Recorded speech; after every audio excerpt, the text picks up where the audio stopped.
Hey, what's up? It's Brian Scalabrine, the White Mamba, also 2008 world champion Boston Celtics. Now, you're listening to the Boston Big Three podcast presented by Ride the Wave Media.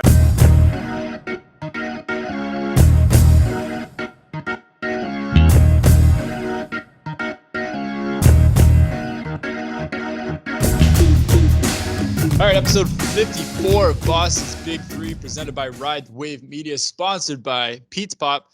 Pete's Pop, located on 151 Benefit Street in Pawtucket, Rhode Island.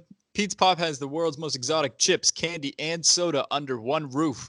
Check out their Instagram, Pete's Pop, at PETEZPOP, for their wide selection or to place an online order. Like we said in the Ride the Wave game show, Are You Smarter Than Ride the Wave Media, episode 1, which has dropped. Pete's Pop, they're in Pawtucket. The Paw Sox are leaving, so Pete's Pop is on the way. They're on the verge to dominate the Pawtucket market. Paw Sox are out of there. Pete's Pop slides back in. It's like nothing happened. Big thanks to Pete's Pop for sponsoring the game show. If you haven't seen it, it is on our YouTube page, Ride the Wave Media, and it's going to be on our Instagram at Ride the Wave Media. And you'll be seeing Spike King do a lot more with Pete's Pop because Spike King is going to become a South Shore guy soon. I'm going to be moving down to Bridgewater. Things are changing in Spike King's life. Spike Dad with the Spike twins. We have to get ready. You picked names, right? We did pick names. It was Fiona and Sophia. We have those names picked out, and it's funny because when was there reasoning behind it? Well, we wanted boys, and we had so many different names picked out, and then once it was girls, it was just instant. Fiona. It's kind of like a joke, not an inside joke kind of, but Michelle looks like Fiona from Shameless. And, she actually really does. I didn't even pick that together. Yeah, so we loved watching Shameless, so it kind of looks together.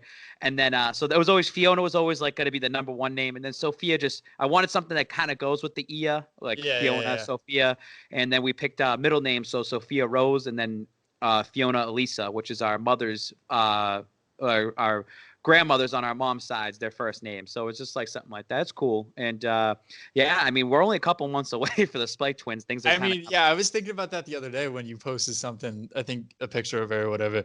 I'm like, I remember this announcement in the winter. And now I was like, when's the due date again? It's supposed to be September 10th, but it will end up being August 10th. It'll end up being sometime in August. Because it's twins, yeah. Yeah. And everything's healthy. Everything's been good. We had a couple hiccups during the last couple weeks. That's why I haven't been on here too much because I've been just busy. But, a couple hiccups in the road, but everything's healthy. Baby mama, she's happy. I'm happy. We're trying to get ourselves situated. It's just funny for me because I grew up in Lawrence, so I was North Shore. I moved to Everett. I've been here for 3 to 4 years. Living in the Boston area. Now I'm going South Shore. Now I'm going to Bridgewater. So Pete's Pop is closer with, Pawtucket, Rhode Island. I'm on the Rhode Island border. Yeah, I can head over to Pete's Pop whenever. Yeah, launch trampoline park down there as well too. So I got my hands in a few different other things down the South Shore. So I'm excited to have the next chapter in my life.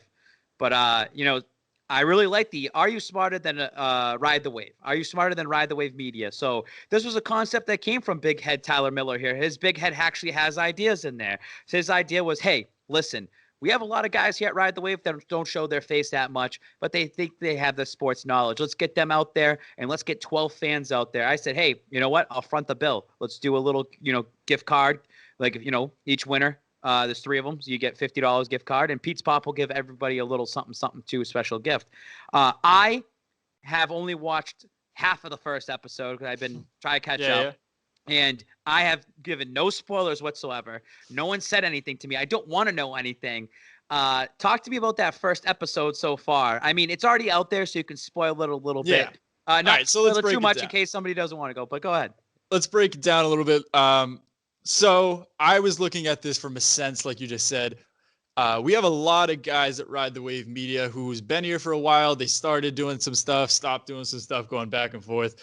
And I was like, hey, nobody's doing anything. This is the perfect time that if you were actually trying to pursue something in media, something in sports, just to get your face out there, get something, a piece of content that is original. This is the easiest thing you could ever do in your life. And I'm going to say on top of that we wanted 12 people originally, and we got 15, 16 responses right off the bat. Ride the Wave has 30 guys, ready to go at any time. So it was really good to see at least more than half and we had people selected that weren't going to do anything. We don't want them involved in this. And I was actually happy right away to see people like, all right, awesome, I'll jump on board. Yeah, that was the good part. Getting the Ride the Wave guys wasn't hard. A lot of fans wanted to do it.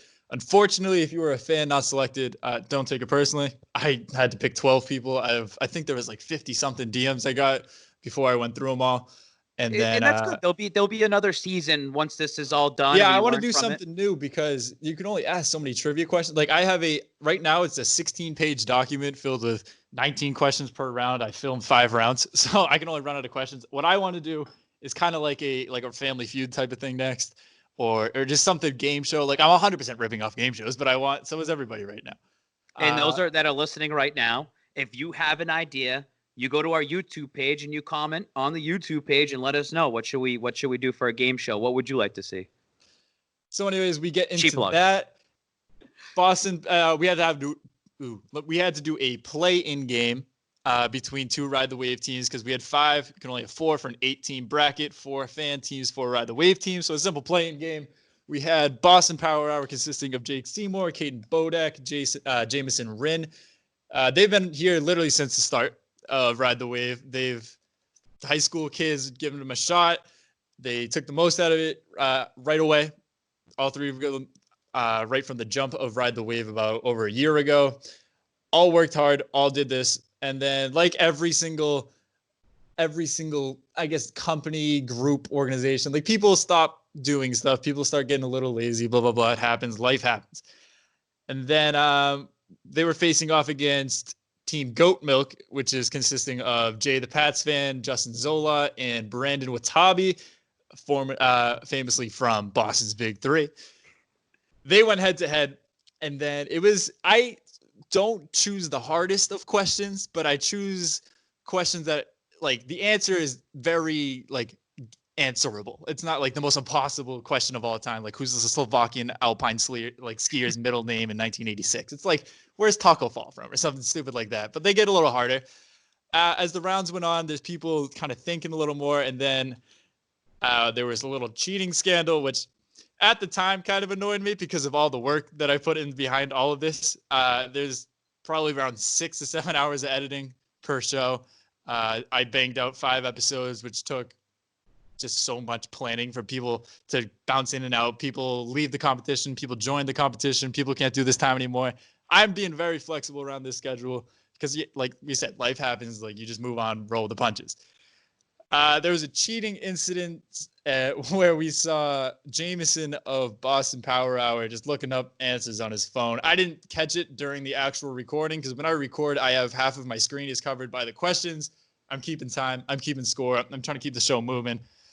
And then I watched it back and I saw there was some cheating. So I took a video of it, threw it in the Ride the Wave group chat, just to kind of bust his balls. Like, dude, you like, what are you doing? This is the most obvious case of cheating of all time. And it was just bad acting. So everyone that was participating in the game show in the Ride the Wave media chat, or who didn't participate but is in Ride the Wave actually does something, they were all giving him kind of a hard time. From not even an outsider's perspective, I don't think any of it was intended to be a personal shot. It's more like, dude, what do you mean you're cheating? Stupid stuff like that. He's like, hey, how am I supposed to compete if I'm just a basketball guy? He cheated on a basketball question, so that only made it look worse. And then Jamison later that day decided he's not going to be with Ride the Wave Media anymore. And then that you're leaving out some details. Let's talk. I don't want to go too no, personal. I'll do it. Spike King always takes the heat. That's absolutely fine. I'll get personal. First of all, I have zero to do with Are You Smarter Than Ride the Wave Media. This is something that Tyler Miller put together, and he just told you the hard work that he put in. How frustrating is it for you, Tyler, that you're trying to put something together and we want to have the integrity of, hey, let's not cheat, and then this kid blatantly cheated on the show.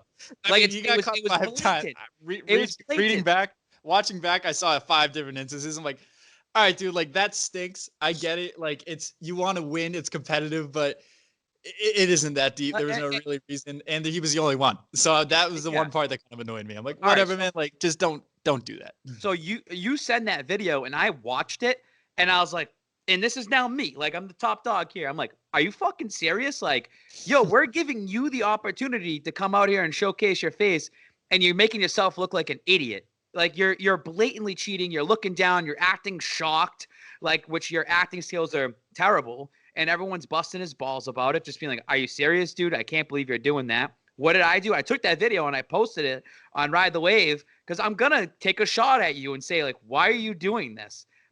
And here's the thing. Dan Shea, many moons ago, came on Boston's Big Three when he fucked us over and we lost our account on Ride the Wave. And you know what Dan Shea did? Dan Shea got on here, and you know what Dan Shea did? He went toe-to-toe with me. He went there and threw some punches at me on here, and he defended himself. I still kicked Dan Shea out of here, but guess what happened to Dan Shea? Because he took his lumps, he went to the 2-minute drill, and he's one of the most important people at the 2-minute drill for when it comes to posting and landing interviews and stuff like that. So in this case, I said, like we were talking about yesterday, Caden gets some slack. I'll get that in a second. Jamison, okay? I'm now seeing this, and I'm like, you're not just going to get away with cheating, especially with Ride the Wave, and thinking about this is a Ride the Wave versus Ride the Wave thing. What if you do that to one of our fans? And here's an example to a person that told me this. This kid is probably a senior in high school. You're going to go into your college year. You want to go cheat in college? They're going to expel you.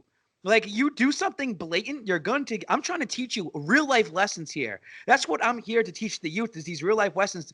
There are consequences for your actions. What's your consequence? I said, Jamison, this is what happens. Because I let Ride the Wave chat. What should people do? And they said, you need to come on Boston's Big Three, which was today. Yeah, that was my original idea. I didn't even want to trash him. I just wanted to be, I looked at it like this. Explain your actions. I wanted him to come on and explain. But I was also going to keep him on for this whole segment, not the interview, but I was going to keep him on the whole episode just to, hey, you took it. Like, this is what we did with Dan Shea. Like, you guys had your back and forth, but he stayed on the whole show. He's contributing to the show. I was looking at it like, hey, Jamison, like, you did something stupid. It happens to everybody. It's not the end of the world. It's a stupid game show that not a lot of people are going to watch right now. But if you do something stupid, you need to show your face, admit your actions. There's no and this is the thing that bothers me. Rant time for me, Tyler. The thing is this. This is what bothers me the most, okay? People need to understand. I am born off a work ethic. My grandfather was an iron worker. The guy worked his entire life, retired, 2 years later, passed away. He was always about work, work, work. And that's what's lost in today's society. And you can say, oh, it's millennials, whatever it is. It really is. This new younger generation wants everything handed to them. And if they make a mistake, they don't want to admit it. I make mistakes all the time, even in my job and at Ride the Wave. You know what I do? I might joke around at Ride the Wave and make my excuses and whatever for content. But when I'm in the wrong, I admit that I'm in the wrong, and I'll just say it will never happen again, and I apologize. That's it. That's how you squash it. Now, we went to Jamison, said, hey, you need to be ready between this time and this time. We're going to call you and bring you on to Boston's Big Three to explain your actions. All of a sudden, he folded like a beach chair. This guy ended up DMing me saying, hey, did you see my message? This message, which I'm not going to get into the pure details of it, was a very personal message back in January. Now, I get fucking so many DMs and so many messages a day.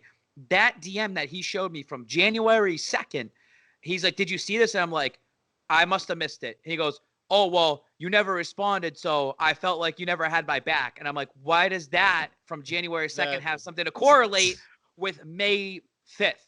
That makes no sense. Or May 6th. It has no sense that you're trying to take something from the past and try to correlate it 5 months later. And even Joe Stafford who saw that personal message and saw that, was like, this makes absolutely no sense. Like, you're trying to use something in your personal life as an excuse for you cheating, because it didn't seem like it mattered to you when you're on that show. It makes no sense. So, and he cheated also on the final round. Is like, you need to, it's an over under. Like Price is Right. If you go over and you're close, it's like something like that. You need to guess a number, and they just happen to get the number right in the head. I'm like, that's awful suspicious. But and here's my thing. Then you want to come and DM and say, oh, Ride the Wave is super toxic and I don't feel comfortable, this and that. You fucking got called out for cheating with your own little group of people with the Boston Power Hour and Ride the Wave.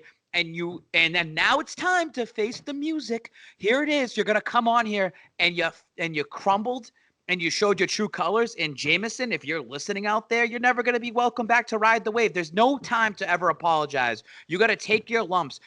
How many times has Spike King been wrong on things and I've just showed my face and I've just like, you take the heat for it? How many times do I take the heat? And now this is where I'm gonna transfer this over here. Caden Bodak. Caden Bodak has been with us since day one. These three, Boston Power Hour, day one. Caden Bodak. I even made fun of him, and because of some of his stupid hot takes, and his eyes are looking different ways, this and that, and he's gotten made fun of plenty of times. You know what Caden did? Caden took his lumps, took the heat, and I love Caden. Right now, big I Caden want guy. Caden. Huge Caden guy. We brought Caden on here to have 10 of his hottest takes in 2020 because we wanted to hear what he had to say. And Caden has accepted that role, and he understands it to the point where it was Ride the Wave Survivor, which we'll talk about later, and he made a video with his dad, and he just put himself out there.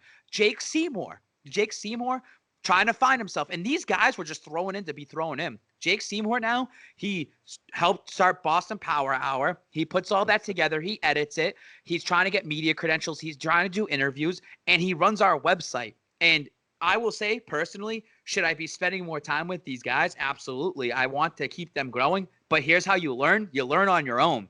You have people behind you. You have a whole group of people ready to talk to them at any time to learn. Those two, Jamison Wrinn hasn't done a single fucking thing really for Ride the Wave. He made a couple basketball articles. He might have stopped. He might made a couple basketball articles. He might have showed up on Boston Power Hour once in a while. He might have did a video at the Garden, at the Celtics, the TD Garden. But and here's the thing, is that all of a sudden he's starting to come at my head. It's like, dude, I've never come at you once. Yeah, I've never come out and said, I might have as a group together said, hey, dude, we need to get some more content. We need to get some stuff going. I've never individually gone after him. So now to the fact that I've always had his back, I'm like, oh, Jamison's young. He'll learn. Then all of a sudden when I call you out and I'm saying, dude, what the fuck is wrong with this? And then you want to just run away scared and high and tuck your dick in between your legs if you even have one. It just shows your true colors, dude. And that pisses me off. And I don't give a fuck, dude, if you're 5 years old or you're 95 years old. If you're on the internet and you're doing something, whether you DM me or you do something on video and you get called out, that's out the window about your age and who you are and the rate. And, as long as you're not vulgar, we were never vulgar. It's not like we're saying certain names, but all that shit doesn't matter. You're being called out for what happened. You have to accept that and defend yourself. And that's what there was two things. Like obviously I don't think anybody has any personal problems with Jamison. Like, dude, it's a game show. It's fine. We'll live. The two things that I wholeheartedly disagreed with, one, he said Ride the Wave media is toxic. I genuinely think that we have some of the nicest people working with us. Like just some of the I don't think these guys get enough credit. Like for example, Dito, a behind the scenes guy. He does all these edits for Boston Big Three. He's like the nicest guy in the world. He does all these things. Angel, Boston's Fro, one of the nicest guys in the world. We have like Rune Dog. Let me go through the list. We have Rune Dog, the Redline guys, Matt Gordon, K Mezzi, everyone in the BWO, Stafford, even myself. Like I was doing this.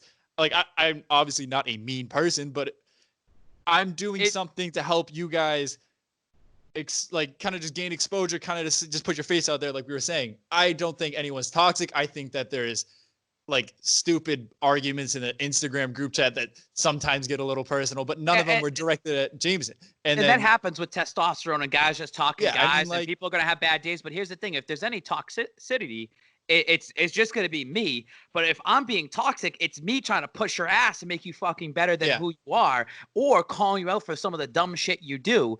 And I'm saying in this case, and I'm looking right into this camera right now, and I'm talking to you guys at home. I've never done anything wrong to Jamison. I've always left him alone. So it's just funny to see the true colors of that. And what I really do like is this: when you're, especially when it comes, because these things can get sensitive sometimes. I'm glad that at least this was out there. It was in our chat, and people saw that at Ride the Wave, and almost everybody is on like Team Spike King or Babs, or just team like you're an idiot and you cheated and you should definitely face some consequences for it. There's zero people on his side. Like, well, my second part to that was he mentioned that he felt as if nobody like reached out to him, he didn't like belong here. Then this was my whole point. I'm doing something to make people who think they're not doing anything, give them something to do, give them something, because you guys signed up to be here for a reason. It's not like you joined here. I like wholeheartedly, I didn't think he was even with Ride the Wave anymore. So when I saw that Boston Power was still there, like I thought he just left a while ago. When I saw Boston Power I was still there, I told him, hey, get Jamison. Like I forgot to include him in the original mass group thing that I sent out to them. And I'm like, hey, make sure you grab Jamison. He's on Boston Power Hour. He should come on. That's just me trying to A, find people, B, trying to help Boston Power out. Like they have a good core.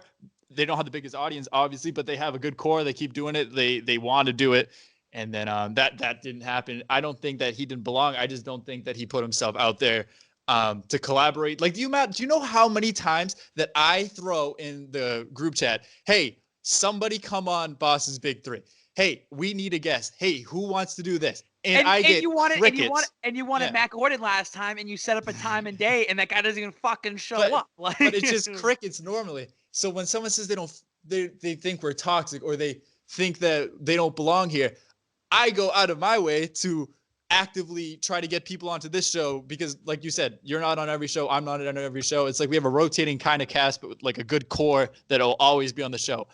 The whole thing about this thing is we want Ride the Wave people to come on. It's always an open invite. It's always something like that. And even to the point with the Semi interview coming up, if you want to talk about this before we kind of hop in, that Michael Spanos kid. Yeah, let me get two things and then we'll wrap up the Jamison talk. Is that number one about the Red Line guys, Matt and Justin.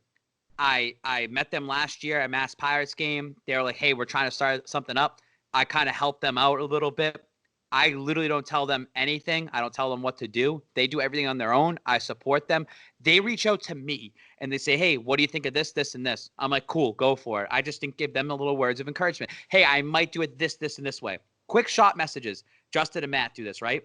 Justin and Matt are in our chat. They never talk. I forgot they were even in the chat. They just look at everything. But guess what? They start landing some names. They had Ted Larson recently on one of their podcasts. And you know what they do? Hey, Spike King, or hey, anybody at Ride the Wave, can you just post this so we can get a little exposure? Cool. That's how the business goes. Number two with Jamison is this. Oh, I feel like no one reached out to me. I actually don't like how people in our society live by that, where they put themselves down. And this is not just to Jamison, it's a knock to anybody. Like, oh, you never reach out or you never talk to me. We all have busy lives. Like, it's fucking hard to there are sometimes I look through my phone and I will see people. I'm like, damn, I haven't talked to my buddy Francis in so long. Like, shit, I'm going to shoot him a text message. Like, it might not even be on your head.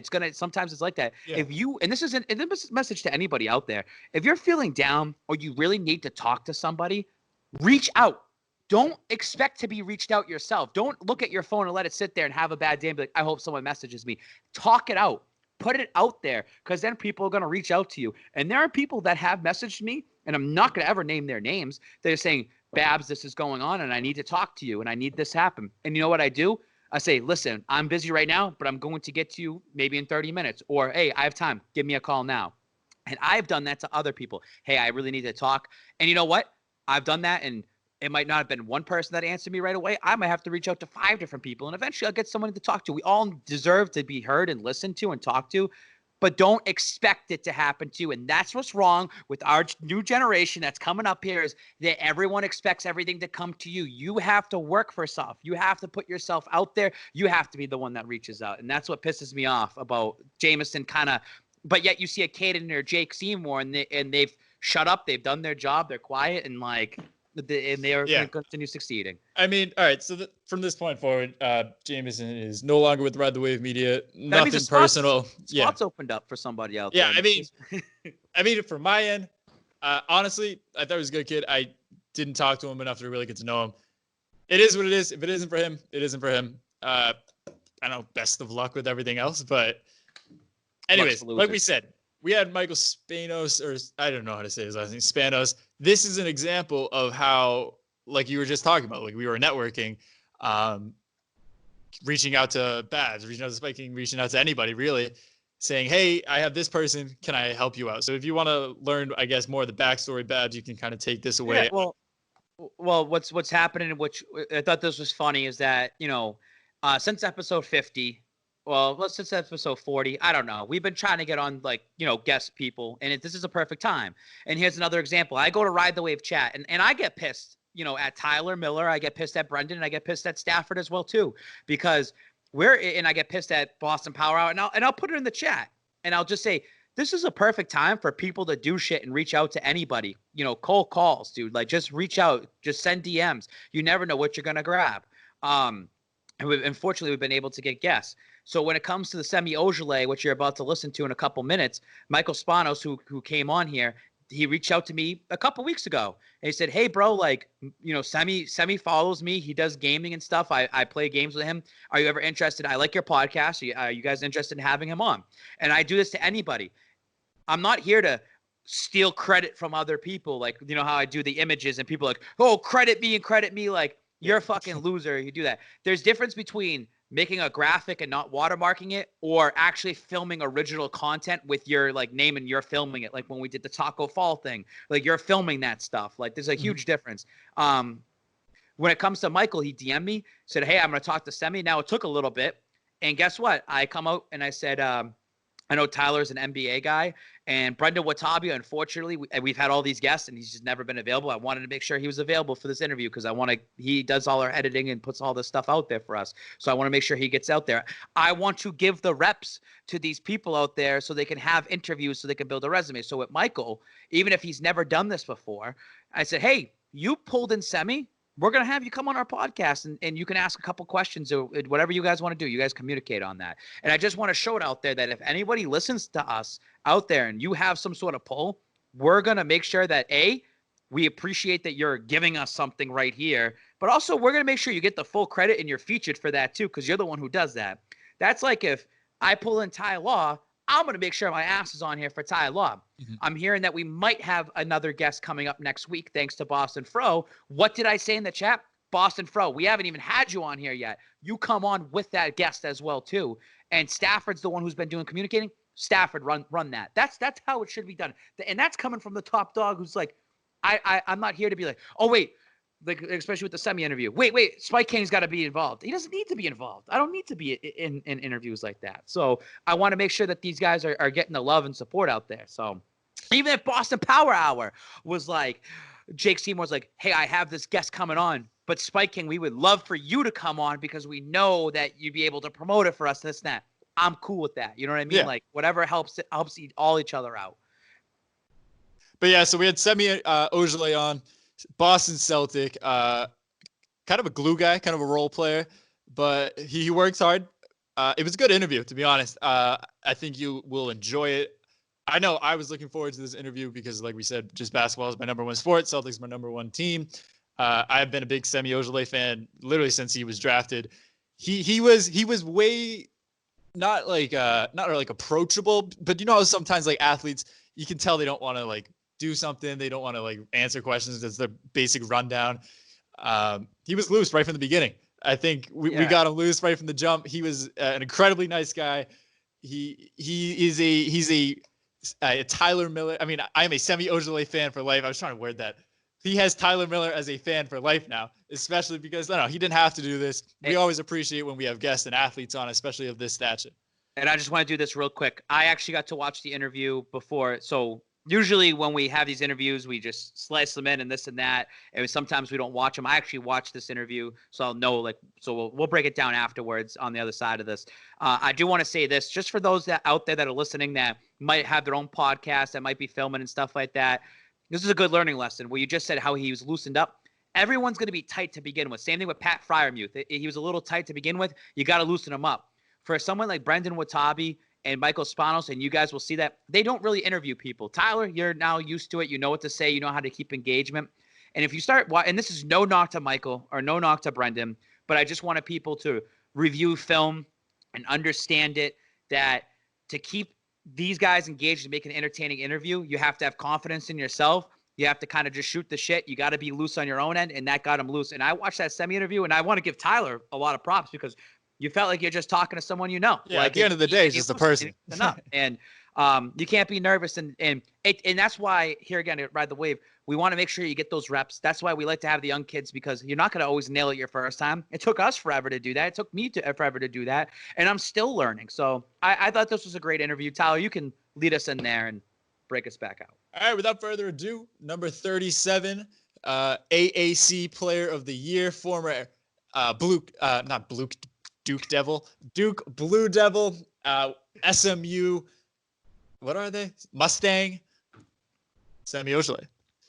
All right, Boston's Big Three is very happy to announce that we have number 37, Semi Ojeleye of the Boston Celtics, former AAC Player of the Year, Tournament MVP.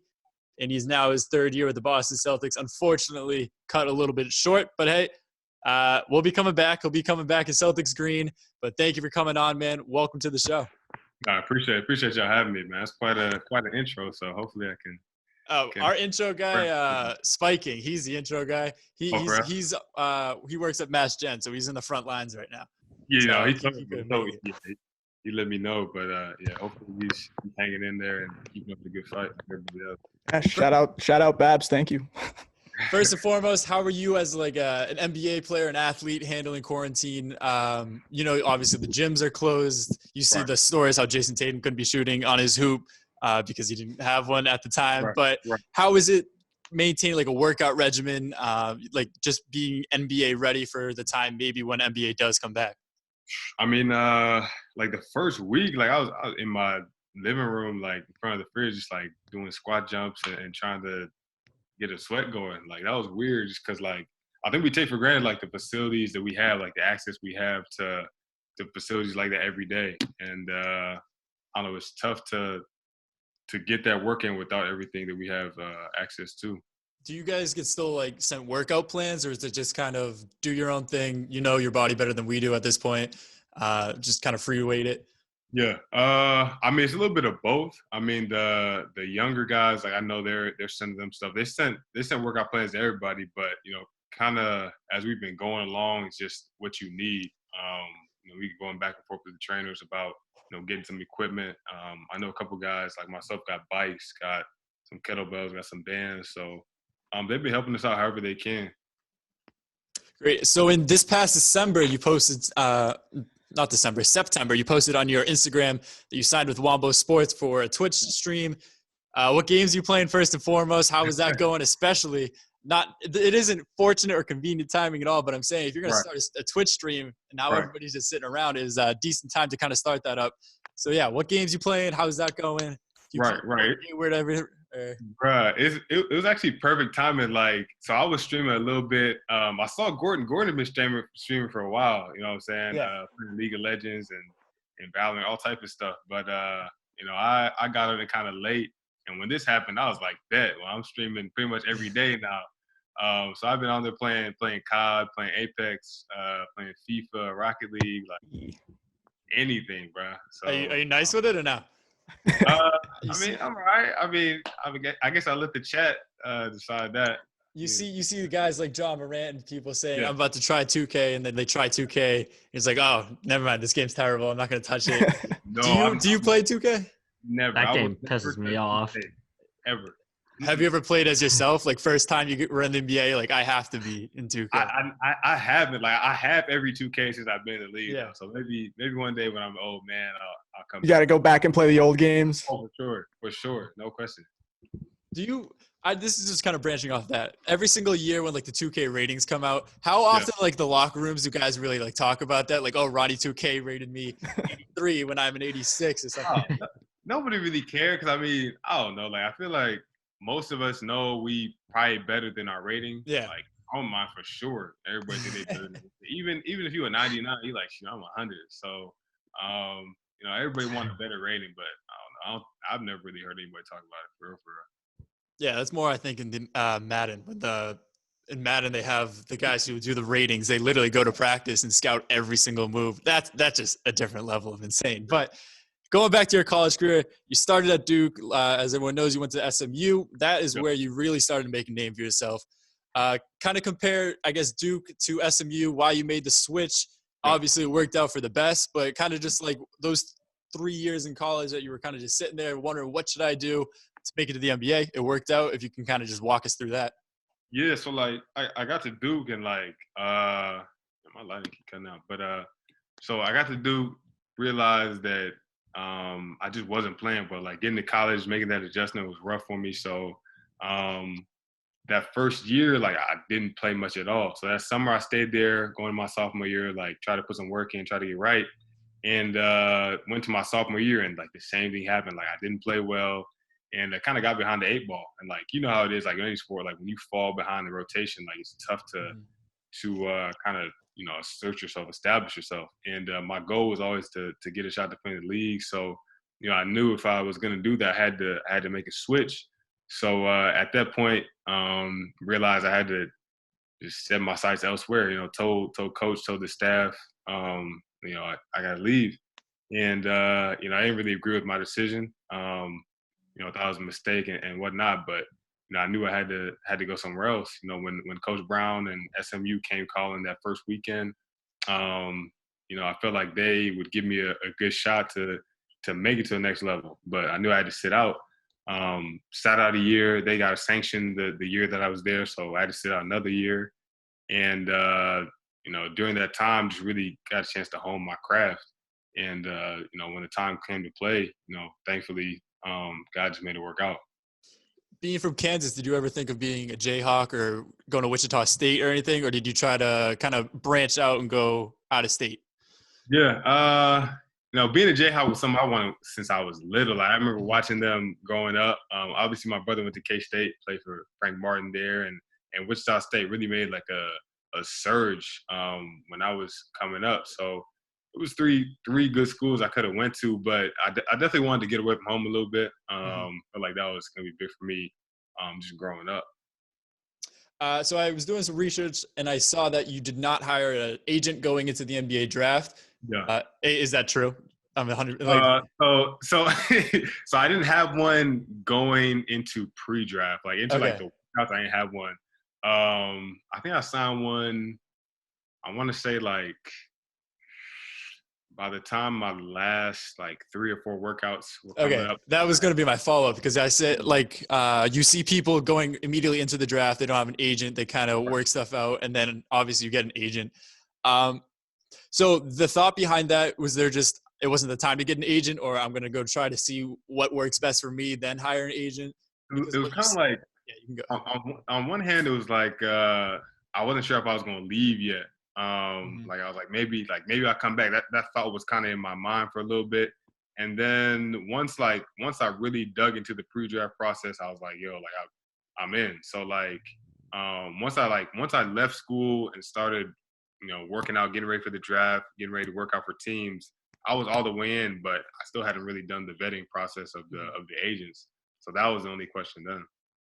And then you see guys like LaMelo Ball and everything or who else? Jalen Green going to like the G League. Do you see something like that kind of transitioning away from college basketball, and you kind of hire an agent immediately out of high school to handle those overseas play? I'm not exactly deep into the sports agency world, but you do see all these new stories coming out about college basketball stars that are going overseas now. Right. I don't mind it. I mean, I feel like guys should go and make money however they can. You know what I'm saying? Like you only have a short window to play to be an athlete. It's not like other careers where you can play where you can work till you retire. So I'm all for it. I will say that hiring the right agent, someone that like has your best interest in mind, is like key. Because as much as people will want the best for you, there'll be another group that just want to use you, and it's tough to tell when you're 17, 18, 19 years old. Even younger than that now, like bro, kids 7th, 8th grade, like guys are already eyeballing them for shoe deals, for all these things, for money. So especially now in the social media era, me and Brandon, we were talking about this. LeBron James Jr., like Zion Williamson, they had millions of followers before they even had a driver's license or something like that. Everybody in the world knows who you are. So I only see that kind of growing. Oh, 100%. So continuing on like NBA draft process, can you talk about the what it was like talking with the Celtics and then eventually getting drafted by them? Yeah. So the draft process is tough, like, because you're going to a bunch of different teams, and you don't really know who really likes you, because I mean they all tell you that they like you, and like I mean they do, but they have a bunch of options. They're just trying to see what's best for them. When I came for the Celtics, like had a good workout, had good talks with them, and they just said I was, I mean, to quote most of the team's words, was like in the mix. So no teams ever gave me any promises on where I was going to be drafted. I'm sure there have been guys I've heard that they've given promises to, but like I think nowadays they just keep their options open because they don't know what's going to happen until draft night. And leading up to draft night, just waited to see. My agent had gotten calls from teams and tried to figure out where I was going to be drafted, but again, he didn't know either until it came up to that pick. Yeah, thank you. So there's a lot of fun stories that come out of the Celtics locker room about your work ethic, the drive that you have, especially working out post game, some of your workout regimens. Can you talk a little bit about those and how you're best able to fill your role and where that drive comes from? Yeah. I mean, the biggest thing for me is just making sure that I can look back and say that I put in everything I could into my career. So whether I play or not, like I know I got to prepare for the next game. I think that's one thing about like college, high school, like AAU that you kind of take for granted is just like you get to play as much as you want. And you get to the league, like it's different. Sometimes your role changes. Sometimes a guy gets hurt. They need to get a certain guy going. Like whatever the case may be, like your minutes may drop. And like once I realized that it wasn't even about me so much as it was about preparing for each game as if I was going to play 48, then that's when I started, working out post game and just trying to make sure I stay ready. Yeah. Did that transition from Duke, you kind of help with that? Oh yeah, for sure. Like when I sat out those 2 years, like I had to get ready and stay ready on my own, especially mentally. Because I mean, I had a lot of downtime. Like I'll just go to practice, go to my dorm, go back to the gym, and like just repeat for days, months, weeks on end. So that really helped me out when I got to the league. Thank you. All right, so you often all right, my bad. So you often sub into the game to go up against the most like defensive or offensive players in the league, like one including Giannis. Like, how do you approach those? Matchups. So for me, like it's all about attacking the guy, which like might kind of seem like counterintuitive, but I know like they're gonna make great players. Like that's why they're great players. Like freak athletes, great shooters, like all of that, the whole package. So you have to go into the game knowing that like the guy's gonna make a great play, 2 or 3. He's gonna come down. They're gonna be hot. Like if they're at home, you're on the road. Like they're gonna do something. The crowd's gonna be all on it. You know what I'm saying? So in my mind, it's really about just moving on to the next play. Like if I get to stop, cool. If I don't get to stop, cool. But like if you for a second let yourself buy into what they're doing, where they're yelling, talking trash, then like you're done. So for me, I just try to wear them down, and whatever they do, like I'm coming back the next play the same way. Like it doesn't matter if he dunks it, if he hits a 3, like I don't care. Like I'm still there trying to wear him down. There's no like correct answer to this with Giannis, obviously, but there was a point I remember because I used to tell everybody this stat. There's like, how do you stop Giannis? How do you stop Giannis? I'm like, you just put Semi Ojeleye on him. You were at one point, I'm not sure if you ever knew this, throughout the whole up until like the All-Star break. I think it was up until like in the 2018-19 season. Like the only person to hold Giannis to 2 points like per whatever possessions was Semi Ojeleye. And I think the next person was like 8 or 9. So you had a substantial gap on arguably the best player in the NBA right now. So is there anything that you do differently, I guess, with the elite talents? You watch more film on them. You watch, I guess, more subtle moves like this jab step means he's going to go left now or something like that? Or how closely do you really break that down? We watched a lot of film, and like the blessing of it now is like now that I'm in like my 3rd year, like I have film of what I've done against guys. So I get to go back and watch that and watch my mistakes, watch where I can be better, watch what my teammates are doing on the floor. Cause that's also a big thing is I may be guarding, but if the help's not in the right spot, it's going to be tougher for me.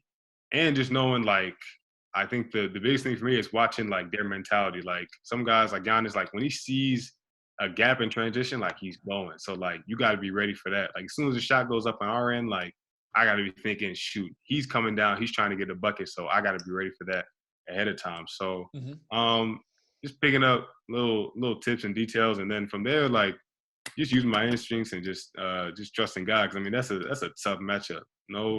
No doubt about it. I mean, nobody's going to disagree with you then. Yeah. All right. So it was a good season we had this season. If you could change one thing, what would that be? But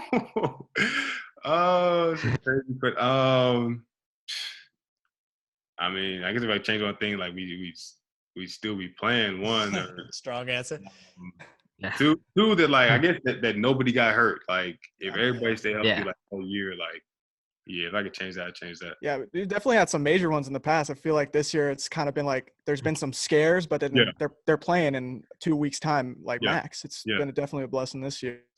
Speaking of that, how like obviously we were just talking about how people will go down. You have like a nagging injury or even just load management. in today's NBA. How does that affect, I guess, the lineup rotation, who you're going to really be playing with more? Like, for example, you'll come off the bench to one game tomorrow on a back-to-back. You'll be starting and playing 30-something minutes a game. Right. That I kind of think that's like the challenge, like that I face, and like I kind of enjoy that because like I know I always have to stay ready, and like the opportunity is going to be there. It can be frustrating at times too because you get into a rhythm, and then like because of nothing that you did and nothing in your control, like you might be DNP in the next game. So again, it goes back to just working hard and just knowing that you have to stay ready regardless of whether you play or not. Like you said, with the load management and guys getting hurt, like you never know. So if you wait to get ready until the night before, like it's too late. Entering this season, obviously, it's a little more successful than last season, not as much off the court drama and everything. What would you say, I guess, the biggest differences between this year's team and last year's team? I'm sure you heard that question a million times, but the easy answer, blame Kyrie, blame Al Horford. They're out of here. They're doing better. That's obviously not the correct answer. I don't think what people understand is you guys are such a young team that are building something special together. Brad Wanamaker is the oldest guy in your team. Is his second, third year in the NBA. If you kind of keep this core together, that difference, I guess, is way overblown by the media, obviously. But obviously, from your standpoint, what do you think the biggest?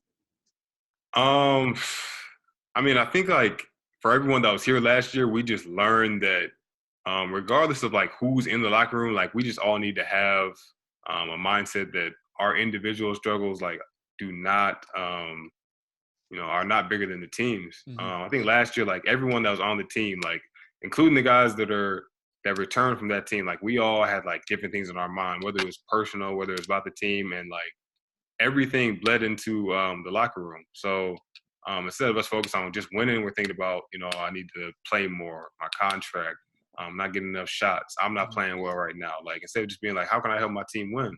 So I think we all took those lessons from last year, and we tried to make sure that this year, like that was out the window. So for the young guys coming in, they've picked up on that. Obviously, they know what happened last year from a distance. But for the guys that return, like we're all just thinking that we need to make sure that we're focused on winning. No matter what, winning is the only thing. I want to talk about, so you had the opportunity to play in both the NBA playoffs and at least one game in March Madness with SMU. What is the biggest difference between those two environments from like a fan perspective and from the intensity standpoint from playing in those environments?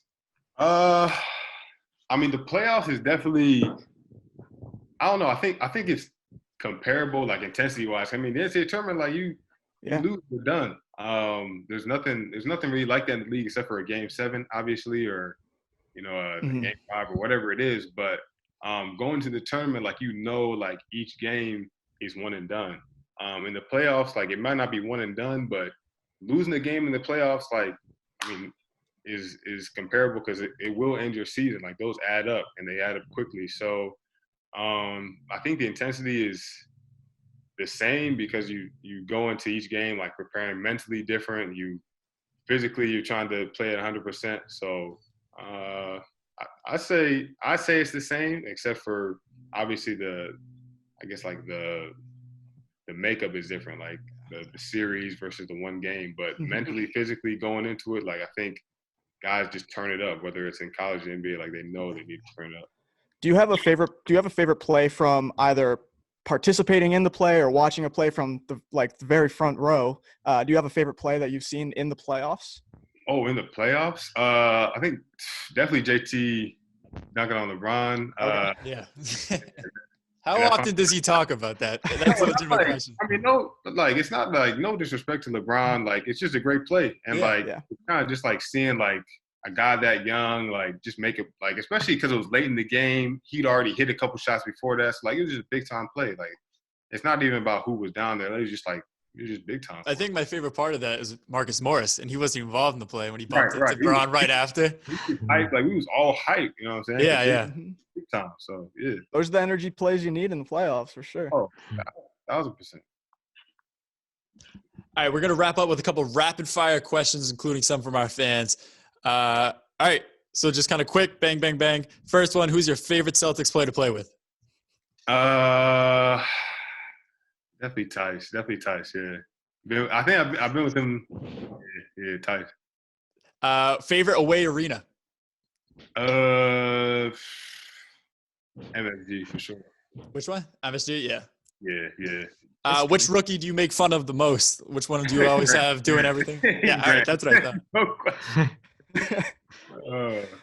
Do you have any stories of like rookies like that? We see how Marcus Smart had Romeo go to Chipotle and everything like that, or just all the rookies get made fun of. Is there one specific one that stands out from this year? I remember. So the rookies didn't bring soap to Toronto, and Smarty, like low key, he was like yelling at him. He snapped on him low key. One day he's yelling. I was like, "Yo, y'all better bring the soap, otherwise I'm gonna fine every one of y'all." So it's just funny, just because it's a little thing like soap, but like we don't really get on that much. But they still try to fight back for some reason. Favorite moment in the NBA? Getting drafted. Like, I guess I don't know if that really counts, but definitely draft night, just being with their family. AU coach, like, definitely favorite moment. First, like, big luxury purchase you made with your NBA contract, the first spending money. Obviously, you got to take care of your people, take care of your family, and then what's the first thing you got for Semi Ojeleye? Luxury purchase? I guess I ain't really bought nothing crazy like that. Are you like, smart with your money then? I would have. Yeah, like I was like, I gotta be a nice mattress, like a super nice mattress. That's important. Bro, yeah. That's luxury. Last couple ones. How does it feel to be the strongest person in the world? That was from a fan question. I'm actually, I'm not even close to the strongest person in the world. I just try to put my work in and stay ready. How aware of you are the like weird Celtics Twitter memes that you see going around? Is the team aware of that? Because they are very much online. Bruh, like I've heard about them, but like I don't know. What is this weird Celtics Twitter? Like look up Swojeley Factory on Twitter, and then you'll see some of the wildest photoshops of you. Or the Pokemon like Geodude, the rock with the arms. Your face is all over that. Just look up weird Celtics Twitter, and you will see some of the most creative people out there. Oh no! All right, y'all got. I always wonder what it is, but I never like took the time to I don't know. I thought it was fake. Weird Celtics. I ain't know. It is very much. There's sometimes I wish it was fake because these people. Yeah. I will say that they're the biggest Celtics fans out there, and I think they root for the team in the right way. Like level-headed, very optimistic. You're not going to go 82-0 when all these Boston media people, whenever like Celtics drop a game, they think it's the end of the world. I'd get into that if I were you. Last two ones. Career goals for Semi Ojeleye. Career goal for me is like to be a big part of a championship team. Like that's one. Two is to play as long as possible. Like if I could, like I'd like to play till I'm like 40. So those are like top two on the list. Last one. Which Celtics player would you most want to see hop on Boston's Big Three?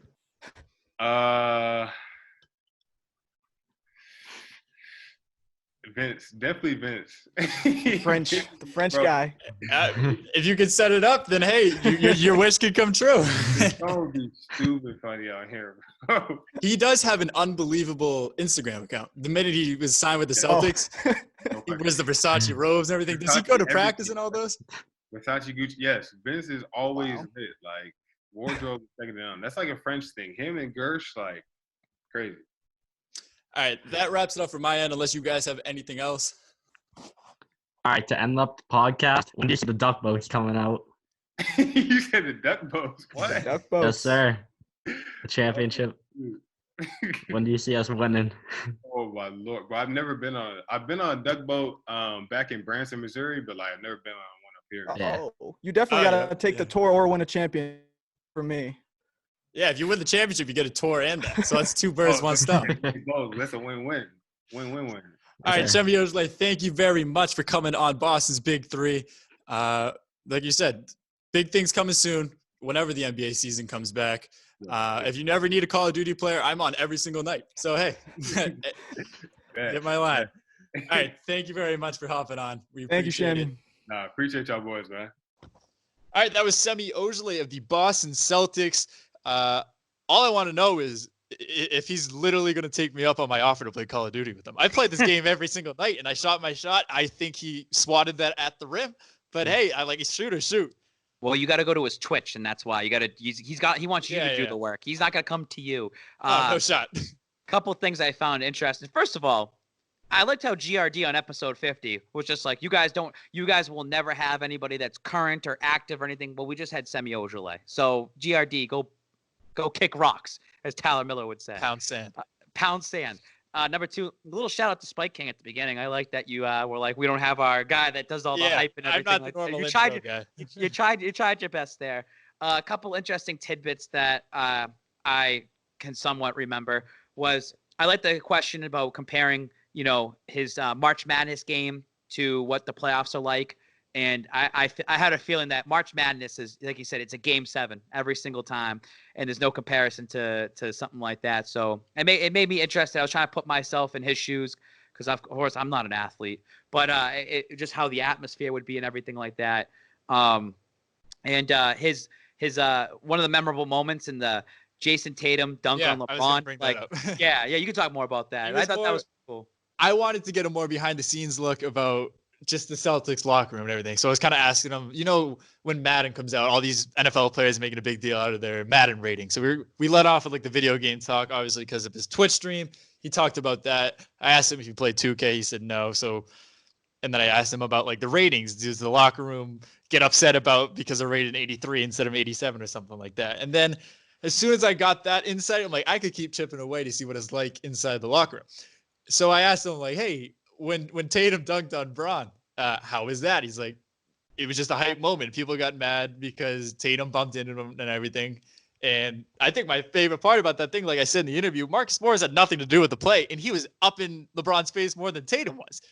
This is the type of inside stuff that I just like to hear about. This is why I really like when we have basketball players, because it is one of the only sports, if not the only sport, it is a basically transparent from what you see on the court to what you see off the field. In football, all these helmets and everything. Baseball is just like, I don't know, a boring sport off the field. But in basketball, everyone says the off season is even more entertaining than the regular season. So I want to try to get a little bit of both of that. I think they're more, and basketball players are more upfront. Like they're not going to hide away, or they're not going to shy away from, because like say for Patriots in football, like sometimes you got to watch what you say based on the organization, this and that. Like I will say, like you asked about, you kind of glossed over Kyrie and Horford and how things are changing, but you didn't shit on them whatsoever or anything, and he never did either. But I think you can kind of tell that it's like, hey, this team is younger. This team has got that kind of chemistry together. And I'm not the basketball guy, but that's what I've seen from the Celtics. They have chemistry, and his big knock was, he's like, I really wish we were all healthy, and it really is true. Imagine this whole entire team was healthy for this past season, and if the season still existed, but they would, and it sounds crazy, they probably could have a run against the Bucks in terms of being the top team in record wise. Well, even if they're all healthy. Even then, Semi Ojeleye is one of the best people to put on Giannis. This is why I was most looking forward to it. Jaylen Brown didn't even play the Bucks this year, and there was this whole storyline how he was preparing for Giannis Antetokounmpo in the playoffs. We didn't get to see that, unfortunately, but it was just cool to see how that was going to build up. Maybe we'll see Vincent Poirier on the show later. I asked him who would he want to see at the end, so we're going to try to reach out to Vincent Poirier. But yeah, thank you again, Semi Ojeleye, for coming on. And thank we you, hope Michael to have more Spanos. guests on. Thank you, Michael Spanos, for helping us get Semi as well, too. That was awesome. All right, round 3 of Ride the Wave Survivor is currently underway. So whose idea was this? Because I didn't know 100% about it until I saw my name was tagged into a post. Well, so what happened was, and this is another thing, just to go back on the Jamison thing earlier, about how we're trying to give ways to get people's faces out there at Ride the Wave and try to get more out there. So what I said was, hey, I'm thinking about you know how you've been seeing a lot posted about like which house do you want to be in, which quarantine house, and which this and that. So I was like, why don't we do a Ride the Wave type of Survivor show where we'll have 9 personalities, and I tried to pick those that at least are featured in podcasts or their names a little bit more out there or different videos, and let's put them out there. We'll have 9 blocks, and we'll just have fan voting, and we'll just get some engagement on our page just to see who likes what. Now, I also knew that the top dogs are going to get eliminated pretty quick. Kev got eliminated right off the bat. Caden Bodak next. My name's on the chopping block every single week. So I wanted to make it more, hey, eventually the top guys are gone. This is going to give some face time to the unknowns, and the people are going to have to vote, like between Master Lane and Brendan Watabe, or a Tyler Miller, and who else is on there? Joe Stafford. So, and even though you might know them right now because of the podcast, you might not know them as a whole. So, I thought that was pretty interesting. Kev got eliminated right off the bat, and it's just because of his Patriots slander, supporting the Bucs. I mean, he's a real one. But he ended up getting it was down to what we do is we put it out there. We want everyone to vote who you kicking off the island. We'll take whatever the top 2 names that are most voted. We throw them in the Instagram story, and it goes down to a vote.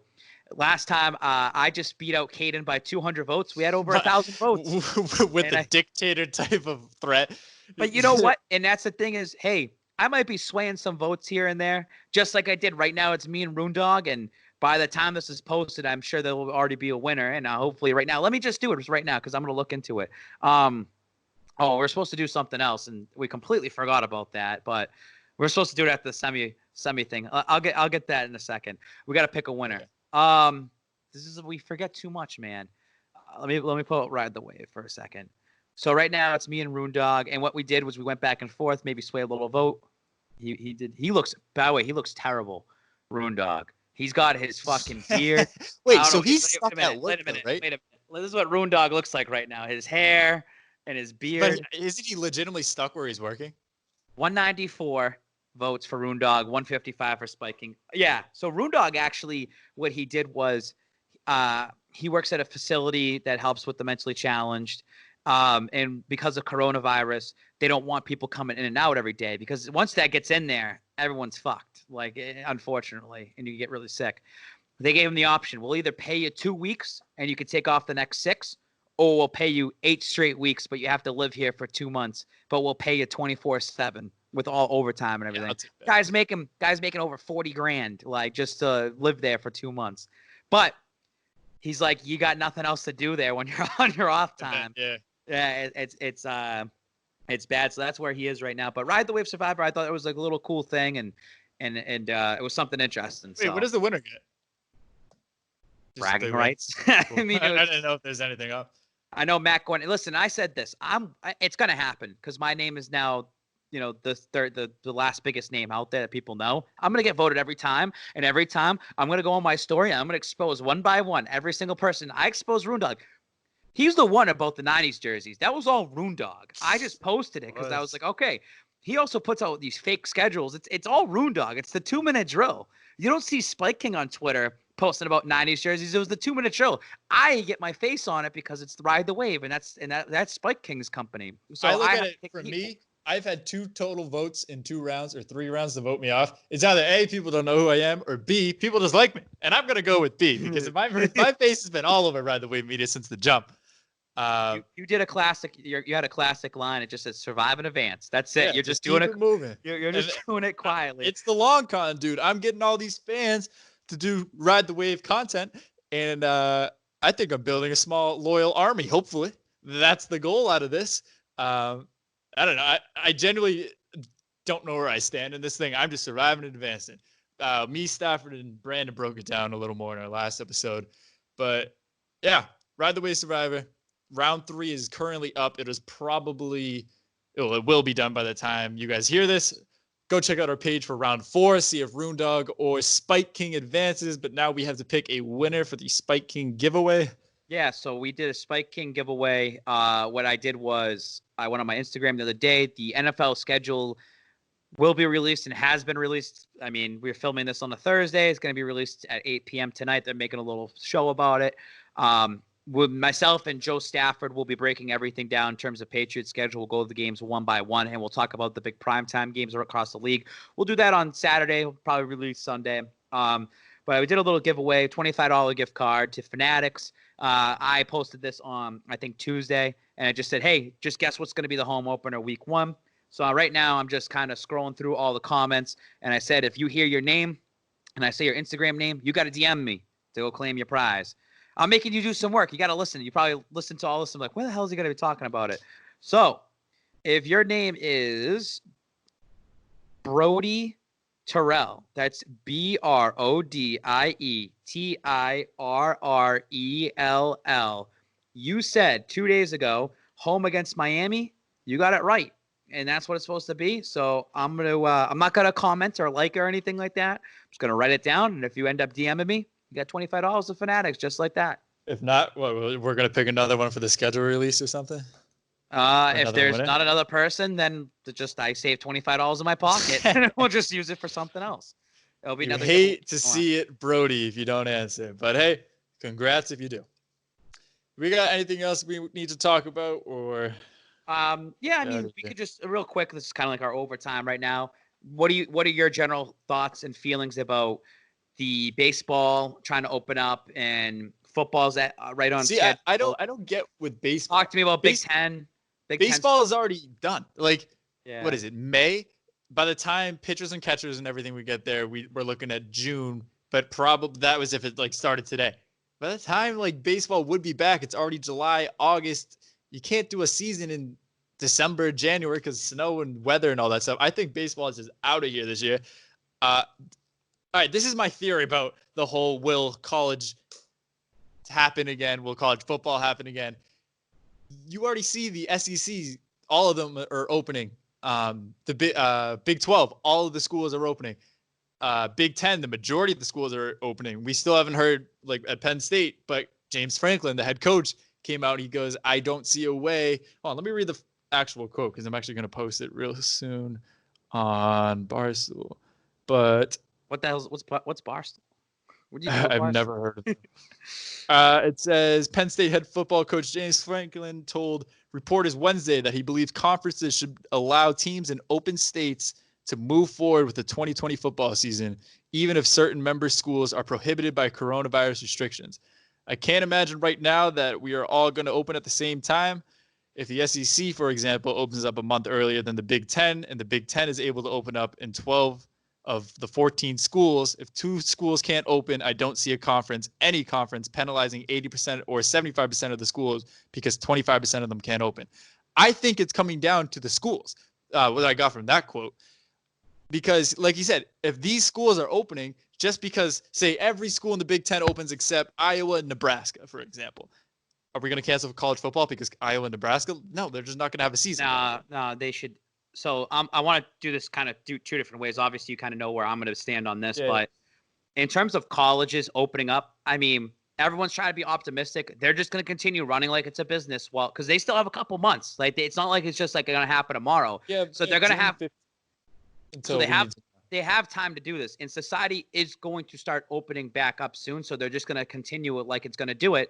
Just like the NBA continue to play games, and until one person had COVID and tested positive, then they shut things down.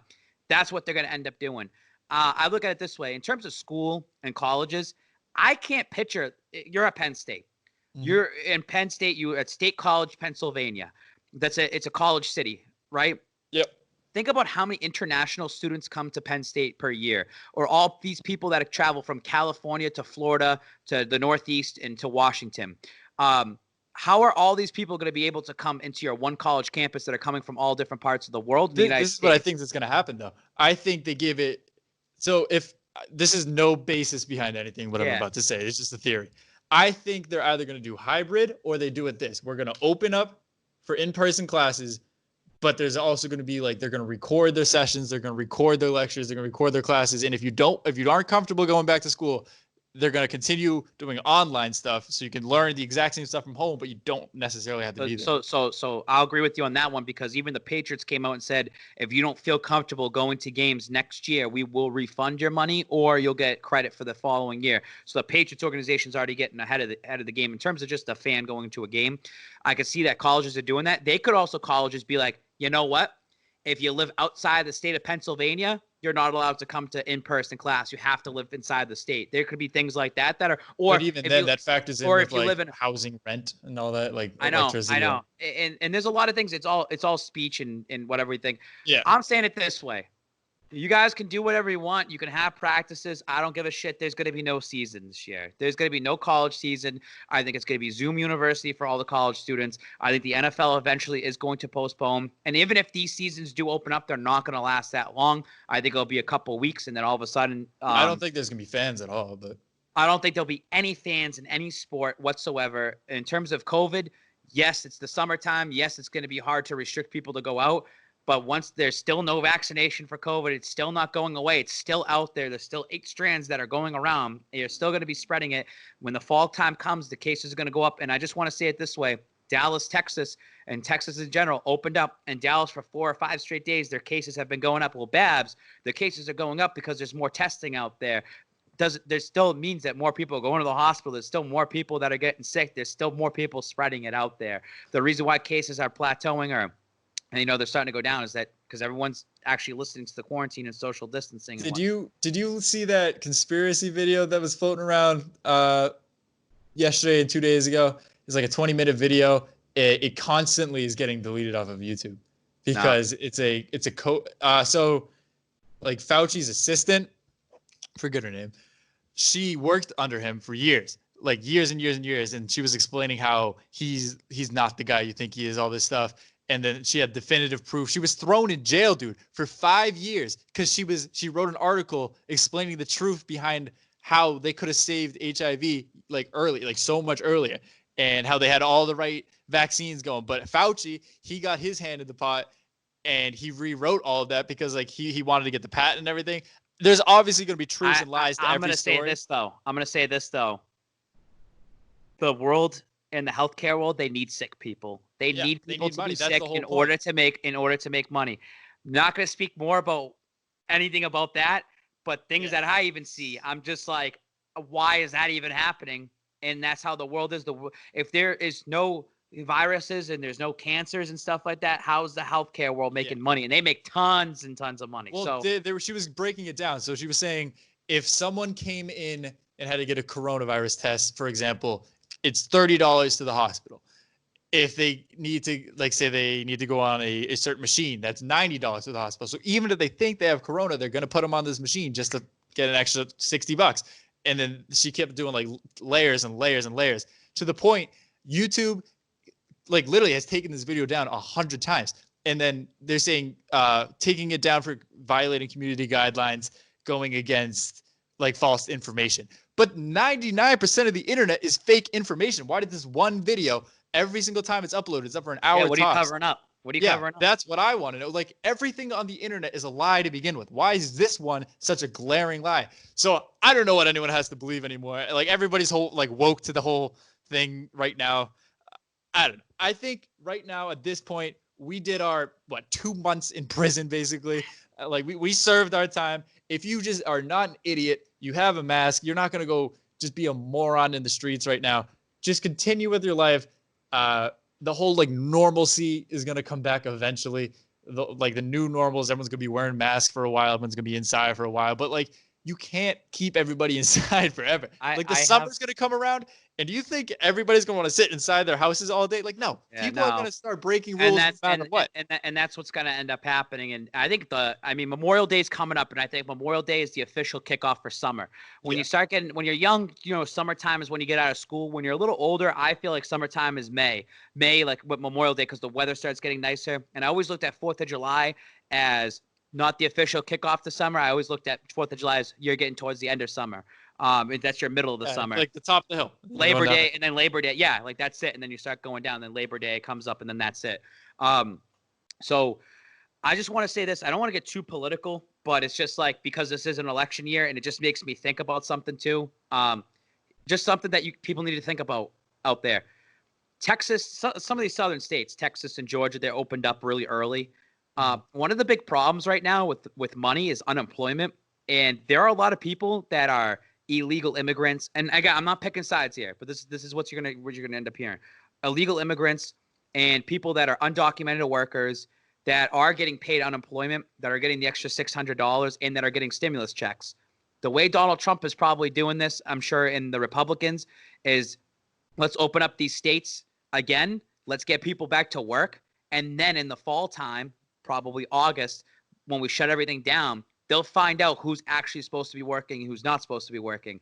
Then they could take all the money that they've given out with the first stimulus round and what they did for unemployment, and then Trump's probably going to use that to his advantage when election time comes. Be like, look how much money we gave out to people that don't even have jobs, that shouldn't have never gotten paid unemployment, and that's money that could have been used for research, and that's money you know how they fucking do this, like they spend that and this and that. My dead grandmother, who died last year, got a stimulus check for $1,200. Like that's how fucked up it is right now in terms of money. I mean, if you're hearing that and you're like someone who's making ends meet, like barely making ends meet, and you're like, a dead person got $1,200 and I'm getting I was gonna say, it kind of sucks, doesn't it? I work 24/7, just trying to stack my resume, trying to learn all these editing softwares, just trying to make a name for myself. So like by the time I graduate college, I do get a good job. I do get a job that I want. But I've been working all this time and I see $0. Like, what are we doing here? My 94-year-old dead grandmother has a check right here. Wait, we didn't cash it. We're not touching it. We're just leaving it there because something's gonna end up happening to that. But it's just like, you know, it just shows you. Is that like in Shameless? We're gonna do full circle to wrap this up. But remember that episode of Shameless when Frank always his aunt or whatever.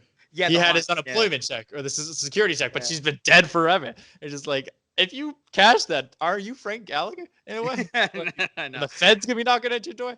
You gotta do what you gotta do, man. All right. This has been episode 54 of Boston's Big Three, presented by Ride the Wave Media, sponsored by Pete's Pop. Check out Are You Smarter Than Ride the Wave Media, episode 1. It is going to be a 2 episodes per week release date until this thing is all said and done. We have a winner. Sunday, Wednesday are the release dates. It's only about 25 to 30 minute tops episode. What else are you going to do in quarantine when you're lying in bed for like hour 19 in a row or whatever? Just knock out a quick half an hour. If anything, it'll make quarantine go by faster. You knocked out half an hour, and you're half an hour closer to being done with this whole thing. Follow us on Instagram at Ride the Wave Media. Subscribe to our YouTube page, and subscribe to Boston's Big Three. You're out of here.